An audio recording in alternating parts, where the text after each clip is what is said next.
Am I standing in the middle of a stream? Yes, indeed I am. That's not what mind control means in English at all. High stakes, intense battle that is going on between the ducks. But it's sneakily misunderstood when you're talking about a native English context. Did you see them fighting?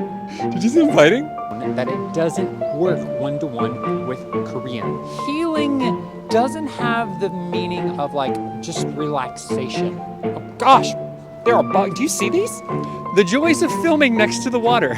This might be a very, very hectic video.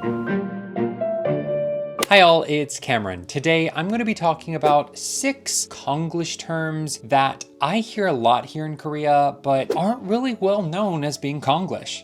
Oh, Simba, where are you going?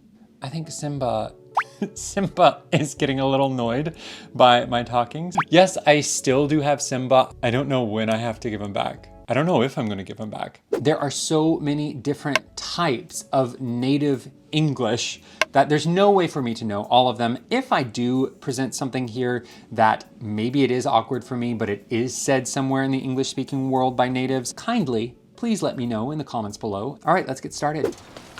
I got to look outside the window and it was absolutely beautiful, and I thought it would be a crime if I did not film in this weather. I rode my bike and I found this beautiful field of cosmos flowers. Don't worry, I'm being very careful that I am not stepping on any of them because I do not want to hurt the beauty that is this cosmos field. Oh, I forgot my book. So the first Konglish term that I want to talk about today is mind control. Mind control is a term that exists in English, but it's not used in the same way as Koreans use it. In Korean, mind control is basically like saying that you have a strong enough will, you have a strong enough willpower that you push through and you do something, or you resist doing something. That's not what mind control means in English at all. Mind control in English means that you are manipulating someone, that you are brainwashing someone, you are controlling the mind of someone else. That sounds like you are an evil villain in a movie and you are psychically controlling people to do the work for you. Synonyms for mind control, the Konglish term, would be things like endurance, tenacity, patience, persistence, self-discipline, even something like self-denial or grit. Instead of saying like, I need to use mind control whenever you want to do something difficult, say something like, I need more willpower, I need more self-discipline, I need more grit, I need to push through the pain. These are all terms that you can use instead of mind control. Hi y'all, if y'all are getting value out of this video, I would really appreciate it if you could hit the like button or even hit subscribe. That would help this video get out to more people and it would help my channel. I would greatly appreciate it. Thank you. It is autumn, it is fall, but the sunlight is still quite strong and I thought I was going to burn a little bit standing out in that cosmos field. So I have found refuge under this wonderful shade tree that is right by this stream. Now, the next one I want to talk about is the word schedule. I'm holding a schedule book right now. This is what I use for all of my scheduling. When I hear schedule in Korean, it is not used in exactly the same way that it is in Korean. So, for example, in Korean, you could say, 나는 금요일에 스케줄이 있어. But in English, if you say, I have a schedule on Friday, it's very awkward. In English, a schedule is not the same thing as an appointment or a plan. I'm gonna throw this down for a second. In English, a schedule is the frame where the plans go inside of. If I hear you say in English, I have a schedule, I think maybe you're holding a piece of paper that has all of your plans on it. Or if it is a native speaker that says that, I might think that you're trying to tell me, hey, make this worth my time. I have a schedule to keep. Don't keep me waiting. You cannot say generally in English that you have a schedule or you don't have a schedule. What you would say is, I have nothing in my schedule, or I have a lot in my schedule. I have a packed schedule. I have an empty schedule. Your schedule is always there. Your schedule are the things that you do or not do during your day. You can have a schedule with no plans in it. It's just an open schedule. So what are some options that we have in English? Going back to our original sentence, 나는 금요일에 스케줄이 있어. You could say something like, I have plans on Friday. I have a meeting on Friday. I have an appointment on Friday. There's an ambulance. Is it going? Is it going? Is it going? Is it going? Is it going? I have something to do on Friday. These are all things that work for 나는 금요일에 스케줄이 있어요. Don't think of schedule as one individual plan. Think of schedule as all of the plans put together as a single unit. If you want to say like, I'm scheduled to leave on Friday. 나는 금요일에 갈 예정이에요. You can use schedule there. The problem is when it's as a noun that it doesn't work one-to-one with Korean. And slightly related to this, I know that in Korean you can say 나는 금요일에 약속 있어. You can say 약속, which in English is promise. However, that does not work. You cannot say, I have a promise on Friday. That is very awkward. A promise is very much something like, oh, you promised to do this, right? You promise? Like among friends or whatever. It is not a plan. It is not an appointment. And that's not necessarily Konglish. It's just a common mistake that I see that it doesn't translate well in that way from Korean to English. In this video, I don't want to talk about the low-hanging fruit. I think most people nowadays know that 리모컨 is not English. You would say remote control or just remote if you're in the United States. I'm also not going to talk about obscure words, 바리칸, 깁스, 크락션. Technically, some of those come from other languages, but Korean people think that they're English. And I'm also going to try and avoid Konglish that is really just not American English. When I see Konglish being presented as, oh, native speakers don't say this, sometimes it's just that Americans don't say it. An example I can think of is 에어컨, which as an American, we do not shorten air conditioner to aircon. We shorten it to AC if we're going to shorten it at all. But I've heard from my British and Australian friends that they do sometimes say aircon. And another one, chicken burger. In America, I've never seen the words chicken burger. I've only ever seen chicken sandwich. But apparently they do say chicken burger in the UK and Australia and maybe some other places sometimes. So, am I standing in the middle of a stream? The answer to that would be yes, indeed I am. The water right now in the stream is a bit low, and there's been enough time for the bed of the stream to dry out a little bit. So there's a little bit of a sandbar that I'm able to stand on. I want to talk about the term high tension and tension in general, to be honest, because I get called this quite often and I know what it means in the Korean context. So I think I take it as a compliment. I think it's meant as a compliment. Tension in English is almost always a bad thing. Tension is very much related to stress. Tension itself is the pressure that arises from something being stretched, usually. Tension has nothing to do with how much energy or excitability you have. So if you said something like, oh, they have high tension, as a native English speaker, I would think that they have a lot of stress in their lives. Whenever, let's say you go get a massage or you go to the chiropractor, 어깨가 굳어질 때도 있잖아요. Like your, how would you say that in English? Like your shoulders really stiff. The masseuse or whoever's trying to like work that out of you might say that you have a lot of tension. And it's because you've had a lot of stress, you've kind of frozen it up and you've held it in like this and tension has occurred. In English, tension does not have the meaning of excitement or energy. Instead of saying someone is high tension, you could say that they're energetic, that they're loud, they're hyperactive, they're bouncing off the walls. You could say that they're all over the place, they're always going, they're always on. You could even say that they're crazy, and depending on the context, you would understand what is meant by that. Oh my gosh, I'm sorry, I'm really distracted. There are some really cute ducks here in the river, and I don't know if I'm gonna be able to, oh, they're coming so close. Oh, they're coming so close. I'm gonna see if I can film them right quick. Well, I did not get them. They ran away, and I think I ruined this angle, the shot that I had. So we're just gonna go with it. These are the joys of filming outside.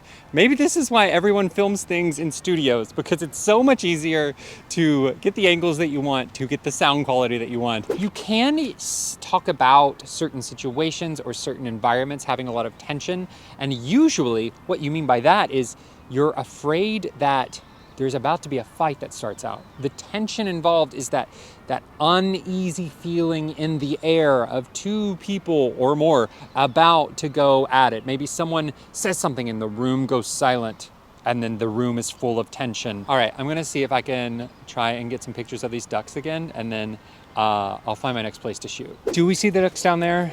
Ah, they're so cute. I'm really frustrated that I do not have a better lens. That is the next thing on my shopping list now. My birthday's coming up, so maybe that's what I'll buy for myself. I cannot get close enough to get a great picture of them, and it's very frustrating. I've spent way too much battery life and way too much sunlight trying to get pictures of these really adorable dogs. Just believe me that they are very cute, and I promise the next time this type of cute wildlife exists and I have a better lens, I will capture it better. The next Konglish term that I want to talk about is the word healing. Now, healing does exist in English, but it is often used for a physical healing. If you get injured and then you slowly recuperate, that would be healing. So if you put a Band-Aid on something, it would heal. You can talk about like an emotional healing or a psychological healing, but even that does seem like you've had some type of ailment, some type of sickness, some really bad stress in your life, and that is being cured. Healing doesn't have the meaning of like just relaxation. Generally, when you're mentally healing in English, it feels like you have had some very bad trauma. So if you were to go out into the forest, into a cabin, you wouldn't necessarily be healing. What you would be doing is relaxing, rejuvenating, recuperating, refreshing. Those words would work in that situation. Another word I would add to this is the word soothe.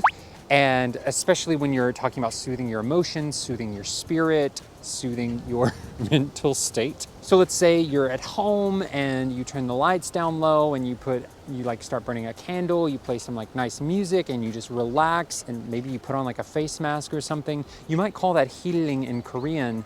I would call that soothing. It's soothing your emotions. Oh, this music soothes me. Maybe you watch a very beautiful video and the video soothes you. Yes, this is Konglish. This is not correct native English. But if Koreans are using these words in a Korean context and everyone's understanding what's being said, I say just use them that way. Like, I, as a native English speaker, do not possess the English language.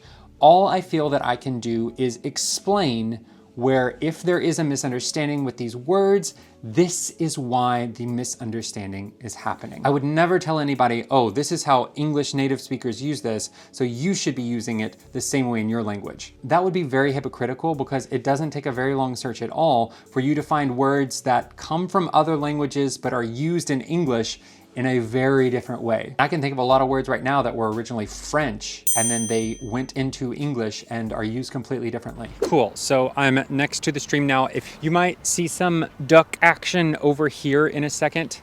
Oh, did you see them fighting? Did you see them fighting? I don't, mating season is over. Like, I already see ducklings in the water. I don't know when they're fighting.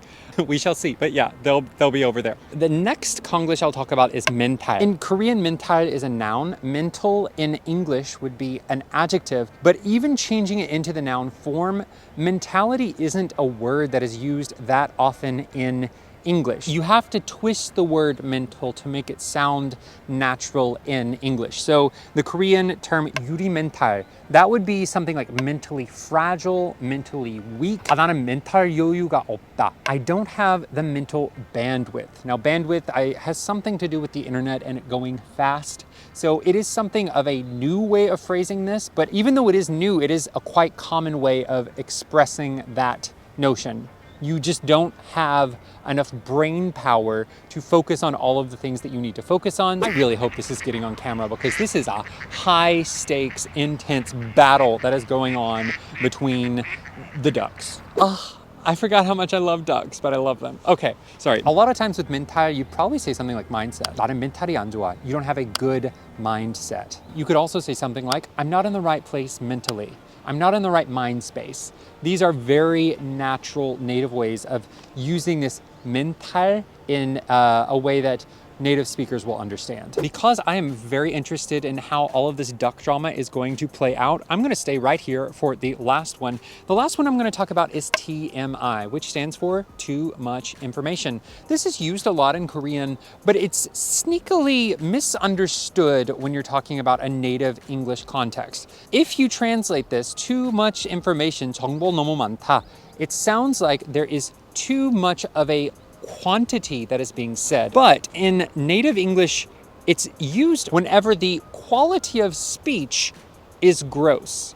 It's less about the amount of information and more about the information you're receiving grossing you out. Very specifically, we're talking about things dealing with the bathroom, things dealing with adult relationships, things like, ooh, I'm gonna go to the bathroom and I have to, TMI, just go. You don't have to tell me. Most people don't wanna hear what you're doing in the bathroom, but that would be when native English speakers would use it. If someone's just talking a lot, you wouldn't say TMI. And more often than not, that's how I see it in Korean. So some options you might say is, oh, that person is a talker, that person's a chatterbox, which that isn't a term used that often anymore. You can just say they talk too much or they won't stop talking. And since we're on YouTube, on Korean YouTube, I do see TMI used in a lot of videos to mean that someone talks about a lot of stuff. In English YouTube, you might see something like AMA, which stands for Ask Me Anything. So this will be people receiving questions and they will answer whatever question is given to them. Those are the closest equivalents I can think of TMI as it's used by Koreans. Learning the difference between Konglish and how native speakers use these words, it can be very difficult, but that's language learning. I've had my own difficulties learning Korean as a native English speaker. If you're interested in that, you can check out that video here. Now I'm going to try and get some B-roll footage of those ducks. So thank you very much, and I wish you all the best. Bye-bye.